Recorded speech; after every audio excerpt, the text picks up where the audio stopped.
Welcome to Recap King. In this video, we will explain Spectral. This movie tells the story of a special operations team formed to solve problems related to supernatural beings. These creatures seem to have controlled the largest area of a country and will continue to the ends of the world. Where did they actually come from, and can the human special forces stop them? Let's find out in Spectral. Spectral begins by showing Dr. Mark Klein, a researcher from the Defense Advanced Research Projects Agency, the research and development agency of the United States Department of Defense in charge of developing new technologies for use by the military. Klein was seen looking for an item in the junkyard. After finding what he was looking for, he went to his office to make a sophisticated pair of glasses. He called the glasses hyperspectral glasses, which are often used by U.S. troops in the war against the insurgency. Dr. Mindala, his co-worker, informs him of a report by U.S. Army General Orland, which states that there is an oddity in using Klein's hyperspectral glasses. Klein was asked to meet General Orland in Moldova, Europe. After arriving at a U.S. military airbase on the outskirts of Chisinau, he meets General Orland and a CIA officer, Fran Madison. They then show Klein footage captured by hyperspectral glasses while being worn by a U.S. soldier from the Utah team. The footage captures a mysterious apparition that looks like a light and instantly kills the soldier. After figuring that it wasn't damage to his glasses, Orland asked Klein what he thought before passing on the tape findings to his superiors. Instead, Madison believes the sightings are members of the local rebels wearing high-ranking active camouflage suits.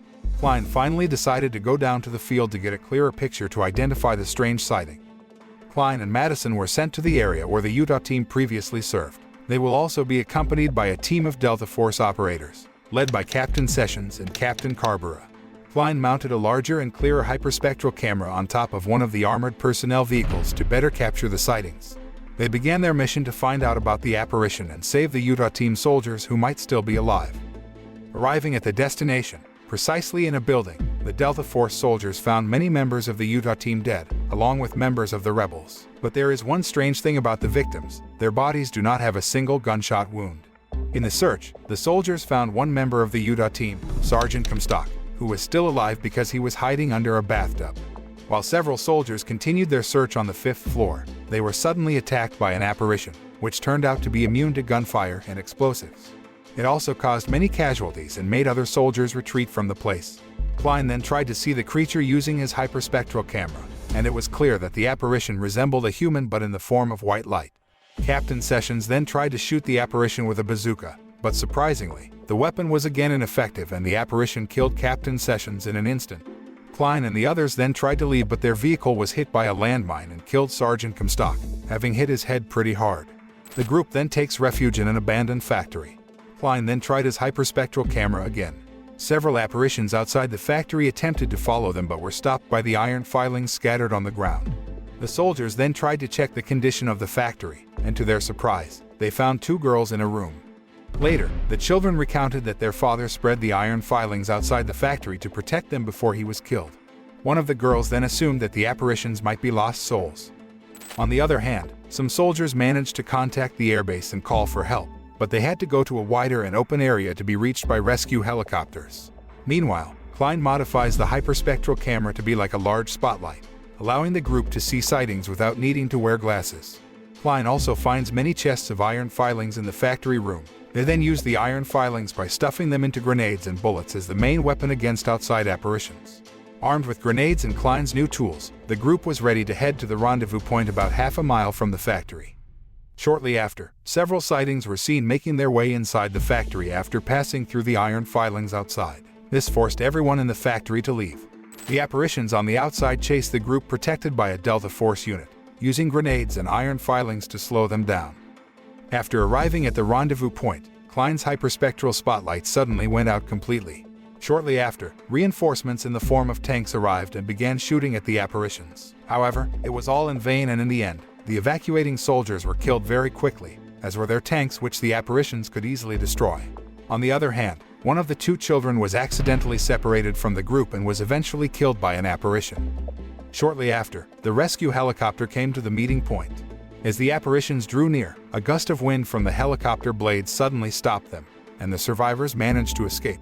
Once safe in the air, they receive word from Orland that another apparition has invaded the airbase, so they are directed to a civilian bunker controlled by the Moldovan Allied military. After thinking about what the girls they had saved earlier had said, Klein concluded that the apparitions were likely man-made creatures made of Bose-Einstein condensate, which explains their ability to move through walls, freeze people to death, and their inability to through iron filings and ceramic material, as evidenced by Comstock, who survived because he was hiding under the bathtub. Klein then concluded that the sightings resulted from Moldova's experiments in making bulletproof soldiers, which would be used in wars against other countries. He then says that he can make a weapon to ward off apparitions, and then tells the soldiers that they must storm the power plant in Masarov to stop all the creatures. After working together all night long with Orland and the surviving military engineers, Klein creates several weapons capable of destroying condensate creatures. Later, Madison said that there was a weapons research lab in Masarov. They then decided to make two teams, where Klein and Madison were tasked to enter the lab and the other soldiers would fight the apparitions. The next day, the remaining American soldiers headed to the Masarov power plant in the city center in V-22 Ospreys. They then immediately tested the new weapon Klein had made in the field, and after the weapon had succeeded in a test run to kill one apparition, the soldiers went straight to their job. While the soldiers are eradicating the apparitions outside, Klein and Madison make it into the laboratory. Upon entering a research room, they concluded that the scientists, who worked on weapons research for the previous regime, scanned humans at the molecular level and used advanced 3D printing to replicate them in condensate form. The human test subject's brain and peripheral nervous system were removed and connected to a central machine that kept the condensate creatures alive. Klein and Madison find a collection of condensate creatures confined in cells lined with ceramic and glass in another room. There is a large machine in the center of the room, which seems to be the source of power for the creatures, as seen from the wires connected to the ceramic cells. Klein immediately tried to remove all the cables using the tools there. Outside the laboratory, the troops were still battling the apparitions, who seemed to be forming a new, larger body. General Orland, who saw this, began to combine several weapons made by Klein into one to destroy the apparition with one big shot. After a while, Klein finally managed to untie all the connecting wires and automatically destroy all remaining sightings, both inside and outside the laboratory. After that, he and Madison entered another room containing many human bodies used as objects to produce condensate creatures. Klein and Madison, thinking that the human objects were in pain, finally unplugged the humans from the machine, hoping that it would at least give them some peace. With the sightings gone, the US and Moldovan militaries continued their mission to take the city from the rebels. The Department of Defense extraction team will be sent back to the factory with Delta Force operators to dismantle the condensate creating machine and intend to use it for themselves. The film ends with Klein bidding farewell to Madison and General Orland, boarding a V-22 Osprey plane and heading back to Virginia. This film reflects one important thing missing in many people in real life, namely the nature of mutual love.